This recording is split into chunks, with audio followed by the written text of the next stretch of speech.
Welcome back to Our Issues Birmingham. I'm Tommy Spina. I'm visiting with Dr. Young and Dr. Feig with Children's Hospital, and we've been talking about pediatric nephrology and kidney disease, and we're going to shift gears right now and get a little more specific.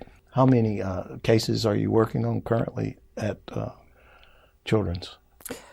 So over the last 5 or 6 years, we've averaged approximately 24, 25 kidney transplants in children per year.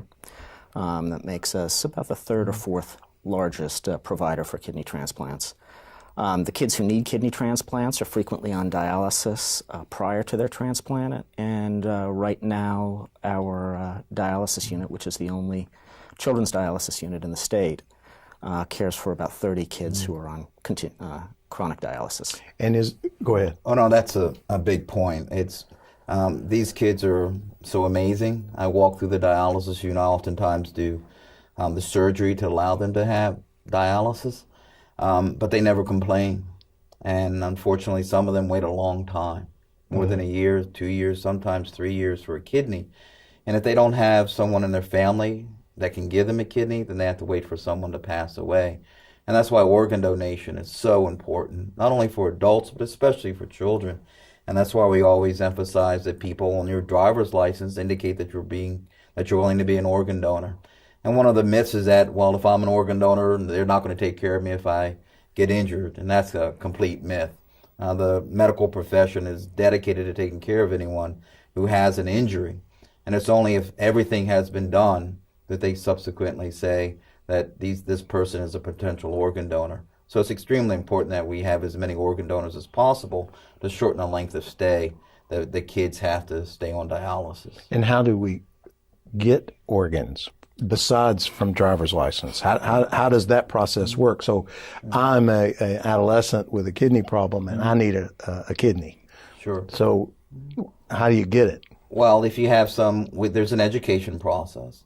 And so we'll ask family members and relatives or anybody that the family knows. You don't have to be a family member.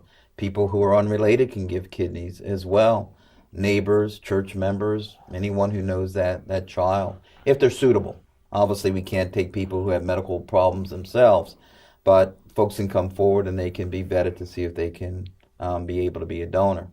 Is that a fairly routine procedure? Oh, we do it all the time. Yeah. Okay, and for the donor, what's the downside to a life without two kidneys? Well, we make sure that the donor is able to live with just one kidney. There are lots of tests that we put the donor through to make sure that their one kidney is enough.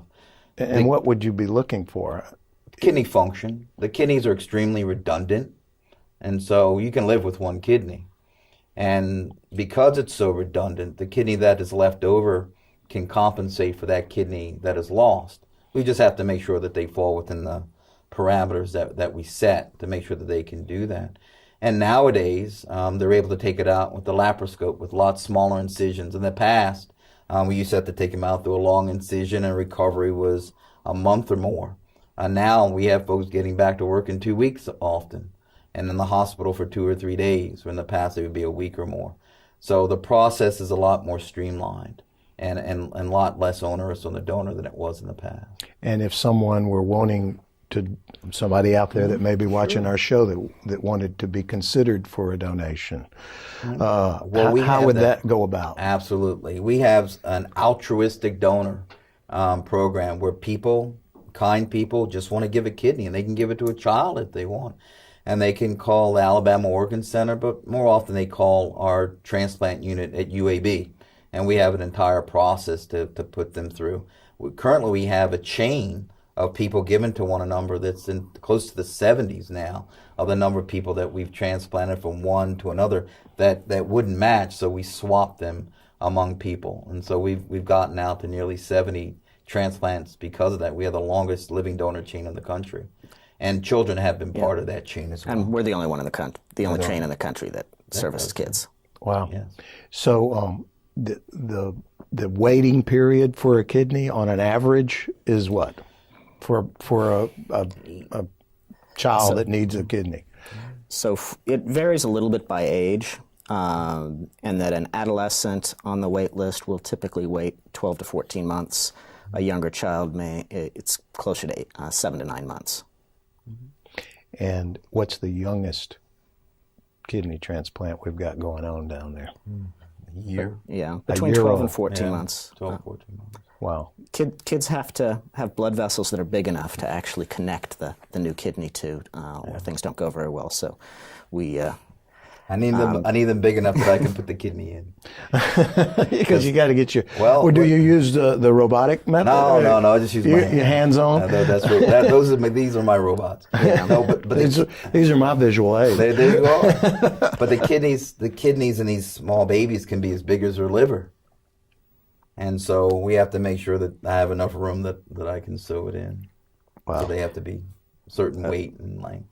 That's fascinating stuff. But the wait list does put a little bit of a lot of burden on kids and their families because while they're waiting for a transplant, whether it's from a family member or off the wait list, we have to stand in for their kidney function, and that means dialysis, either procedures at home every night or within our dialysis unit 3 to 4 times a week.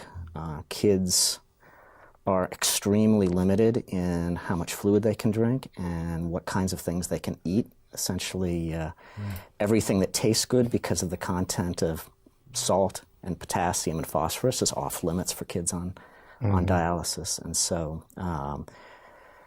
It's inconsistent with most things they're exposed to in terms of what they're asked to eat. It's a drive-through world. Not a good spot to be.